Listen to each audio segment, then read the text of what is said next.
हमेशा तो गरीबों ग्रुप की सरकार बनी है, गरीबे लोग मुख्यमंत्री बना और लड़ाई करता है ब्राह्मण के नाम पर। कौन ब्राह्मण मुख्यमंत्री बना आज तक, सो बताइए। सरकार से कहते हैं कि जो भी आरक्षण वाले लोग हैं उनको फ्री में आप पढ़ाइए, फ्री में आप सृष्टि में IAS में उनको कोचिंग कराइए। जिसके पास पैसा है उसे आप दुगुना फीस लीजिए।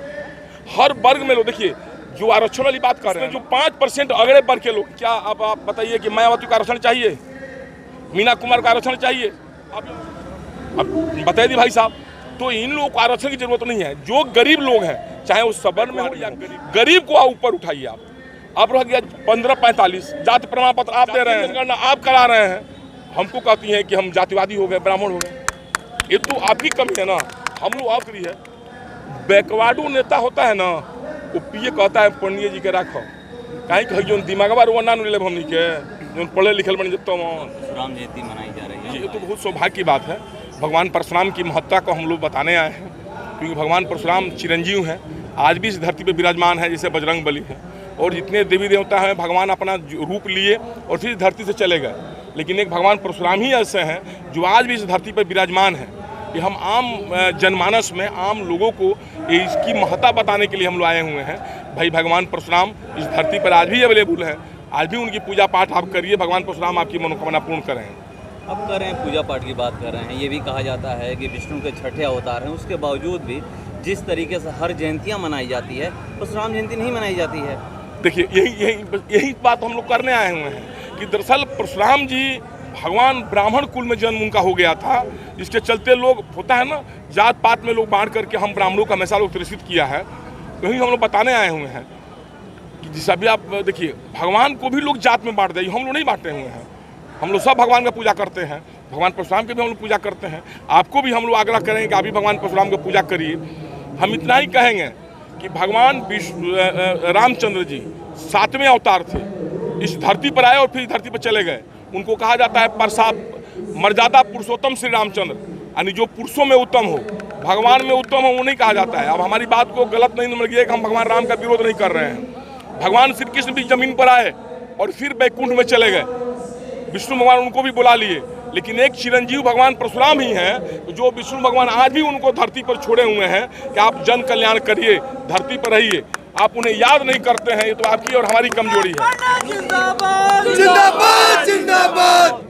एक लोग पोस्ट तक नहीं करते हैं जी। सोशल मीडिया पर आप देखिएगा कि चाहे वो नेता हो या आम इंसान हो, कोई भी जयंती होती है या कोई भी त्यौहार होता है तो पोस्ट का भरमार हो जाता है, मगर परशुराम जयंती का एक लोग पोस्ट तक नहीं करते हैं। बिल्कुल बिल्कुल, आपकी बात में बिल्कुल सत्यता है। यही बात तो हम लोग समाज में बताने आए हैं, इस बात को कि आप इतना क्यों डरे हुए हैं, क्यों भगवान परशुराम की जयंती नहीं मना रहे हैं, भगवान परशुराम की महत्ता को लोगों को नहीं बता रहे हैं। क्योंकि जैसे देखिए, जय श्री राम हम बोलते हैं लोग खुश हो जाते हैं, जय श्री कृष्ण बोलते हैं लोग खुश हो जाते हैं, लेकिन जैसे ही बोलते हैं जय परशुराम तो समाज के लोग हमको ब्राह्मणवाद कर देता है, कहता है ब्राह्मणवादी हो गया है, ब्राह्मणवाद कर रहा है हमेशा।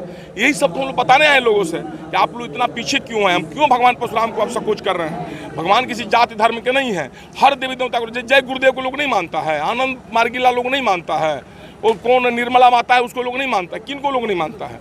भगवान परशुराम अगर सनातन धर्मी आप हैं तो उसमें भगवान परशुराम की महत्ता को नकारा नहीं जा सकता है। जितने अवतार हुआ विष्णु भगवान का, उसमें सबसे सर्वश्रेष्ठ अवतार है भगवान परशुराम का। देखिए, आरजेडी के प्रवक्ता यहाँ पर मृत्युंजय तिवारी पहुँचे थे, उन्होंने कहा कि ब्राह्मण हंसिए पे है, हर चाहे वो राजनीतिक रूप से, आर्थिक रूप से हो या फिर सामाजिक रूप से हो, हर रूप से कैसे ब्राह्मण ऊपर उठेंगे। बोलो, देखिए वो आरजेडी के प्रवक्ता नहीं है, वो हमारे बड़े भाई जैसे हैं, ब्राह्मण कुल शिरोमणि हैं और ब्राह्मण की हैसियत से यहाँ आए हुए थे। आरजेडी बीजेपी भाजपा जदयू की तरफ से कोई आदमी यहाँ नहीं आया था। हम जितने लोग हैं यहाँ ब्राह्मण कुल से आए हुए हैं और ब्राह्मण। श्री मृत्युंजय भाई जी ने जो कहा वो लाखों में सत्य है, ये आप जान जाइए। हकीकत में हम लोग हाशिए पर आ गए हैं।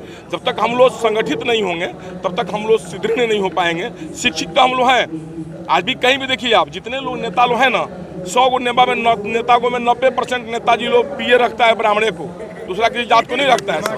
हम लोग शिक्षा में जज देखिए, अगर आज रिजर्वेशन खत्म हो जाए तो 95% हर चीज पर ब्राह्मण आगे रहेगा।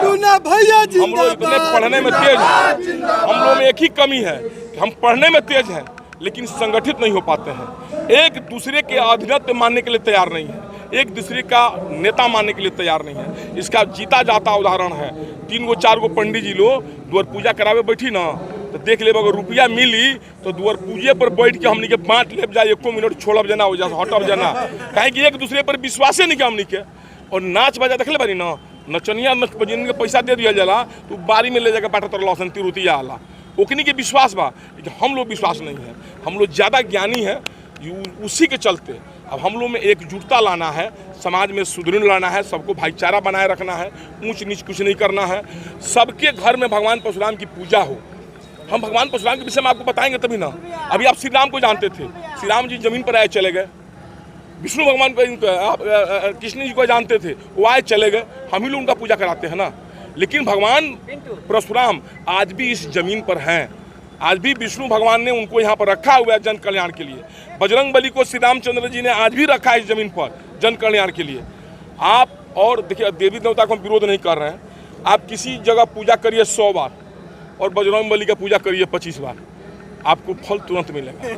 सब जगह पूजा करिए 500 बार और विष्णु भगवान इनको क्या नाम है परशुराम भगवान को पूजा करिए 5 बार, आपको फल तुरंत मिल जाएगा। आप करके तो देखिए। क्या गांधी मैदान में अगले साल से परशुराम जयंती मनाई? देखिए, अगले साल तो हम नहीं कह पाएंगे क्योंकि हो सकता है, लेकिन हम लोग की संभावना है अगले साल हो या उसके बाद वाली साल हो। देखिए, पहले हम लोग परशुराम जयंती पे पोस्ट नहीं करते थे, परशुराम जयंती मनाने के लिए हम सोचते भी नहीं थे। हमारे बाल बच्चों को अभी जो छोटे छोटे बच्चे उससे पूछिए ना, वो लोग परशुराम जयंती को नाम ही नहीं जानता होगा। लेकिन अब तो युवा पीढ़ी में एकजुटता इतना ज़्यादा हो गई है ना, अब देखिए 22 तारीख को 5-6 जगह प्रोग्राम हमारे यहाँ सिवान में था। पिछले बार एक जगह हम लोग पिपरा में मूर्ति स्थापना किए विष्णुवती परशुराम भगवान का, हम स्वयं। और इस बार सिवान में 6 जगह मना, गोपालगंज में मना, वहाँ भी महातिथि में मुख्य अतिथि थे, मसरख मना, छपरा में मना, महाराजगंज में मना। अभी आपको 23 तारीख को 4 गो कार्यक्रम था, 3 गो हमारे यहाँ सिवान में, 2 गो छपरा में, 2 गो सिवान में, 1 गो छपरा में, 1 गो जहानाबाद में माए हुए थे। जहानाबाद में बहुत अच्छा ढंग से भव्य तरीके से मना, पहला बार मना। अभी हम लोग गाय घाट हम गए थे 24 तारीख को, वहाँ पहला बार मना। अब हम लोग पखवाड़ा मनाएंगे, एक दिन में भगवान परशुराम की जयंती मनाना संभव नहीं है। हम लोग परशुराम पखवाड़ा मनाएंगे और हर जिला में कहीं ना कहीं व्यवस्था करेंगे और तब सब लोगों को बिटोर करके एक गांधी मैदान में हम लोग हुंकार भरेंगे। ये हुंकार भरना बहुत जरूरी है क्योंकि जो हम राजनीतिक हाशिए पर आ गए हैं। आप बताइए ना, क्या नाम है, जगन्नाथ मिश्रा, भगवत झा आजाद, बिंदेश्वरी दुबे, इन लोग बात कोई आया ब्राह्मण सत्ता में, फिर भी लोग कहता है ब्राह्मण बात। हमेशा तो गरीबों गुरु की सरकार बनी है, गरीबे लोग मुख्यमंत्री बना और लड़ाई करता है ब्राह्मण के नाम पर। कौन ब्राह्मण मुख्यमंत्री बना आज तक, सो बताइए आप हमको। अब तो कहते हैं कि 15% वाले नहीं आप करेंगे। देखिए, परसेंट वाली बात छोड़िए, तब एक काम करिए, यहाँ से ब्राह्मण को हटाइए दीजिए, मैंने क्या नाम है, देश से निकाल दीजिए, आप दूसरा देश बना दीजिए ब्राह्मणों के लिए, हम लोग उसी में शकुन हो जाएंगे। 15-85 से 45 क्या होता है, आप पढ़िएगा तो आगे बढ़िएगा। हम तो सरकार से कहते हैं कि जो भी आरक्षण वाले लोग हैं उनको फ्री में आप पढ़ाइए, फ्री में आप सृष्टि में IAS में उनको कोचिंग कराइए, 5 पैसा नहीं लीजिए। आज जिसके पास पैसा है उसे आप 2 फीस लीजिए। हर वर्ग में लोग, देखिए जो आरक्षण वाली बात कर रहे हैं ना, उसमें जो 5% अगले वर्ग के लोग, क्या आप बताइए कि मायावती का आरक्षण चाहिए, मीना कुमार का आरक्षण चाहिए, आप ही हमको बताएं, अब बताइए दी भाई साहब। तो इन लोगों को आरक्षण की जरूरत नहीं है। जो गरीब लोग हैं, चाहे वो सवर्ण में हो या गरीब बैकवर्ड में हो, गरीब को ऊपर उठाइए आप। अब रह गया 15-45, जाति प्रमाण पत्र आप दे रहे हैं, जातीय जनगणना आप करा रहे हैं, हमको कहती हैं कि हम जातिवादी हो गए, ब्राह्मण हो गए। ये तो आपकी कमी है ना। हम लोग अब ब्राह्मण जो आगे हो गया है, आप खुद देखे होंगे। अब कहे ना आपको जज में जाइए, वहाँ आरक्षण है, जज देखिए कितने ब्राह्मण हैं। PA जाइए, PO क्यों नहीं सब जात के लोग रखता है, वहाँ तो आरक्षण नहीं है, वो तो प्राइवेट नौकरी है। बैकवर्डो नेता होता है ना, वो PA कहता है पंडित जी के रखो, कहीं कहीं जो दिमागवा वो ना ले हमनी के जो पढ़े लिखल बन जब मन। जैसे हम लोग आरक्षण की विरोध भी नहीं कर रहे हैं, आरक्षण होना चाहिए लेकिन गरीबी पर होना चाहिए। अब जनगणना कराते हैं, कराइए, लेकिन तब जातीय आला पर आप केस मत करिए, ST करके आप लोगों को, ये गलती बात है। हमारा के लोग बाबना कह दे तो कोनो केस ना हुई, और हम नहीं कुछ कहनी तो केस कह देनी। ब्राह्मण को कितना डराइएगा भाई, ये तो सरकार 40 साल से ब्राह्मण विरोधी चल रही है। दरअसल हमें सरकार में रहे, हम भाजपा से हैं, हमारे भाई राजद से हैं, हमें आज तक डर नहीं लगता है किसी पार्टी से। आप जानिए, हमें डर लगता है अपने समाज से, अपने भाई बंधु से। हमारा बेटा हमको अपना बाप कहता रहे, सारी दुनिया हमको गाली दे, कोई मतलब नहीं है। हम लोगों को बाप भैया कहने के लिए अपने बेटा को तो नहीं डांटेंगे। हमारे भाई हमारे साथ खड़े रहें, हमको ये चाहिए सिर्फ, हमें पार्टी पुर्टी से कोई मतलब नहीं है। आपसे हाथ जोड़ के आग्रह करेंगे, आप भी भगवान परशुराम की मूर्ति अपने घर में रखिए, फोटो रखिए और पूजा करिए। देखिए आप दिन गुना रात दुगुना आगे बढ़िए।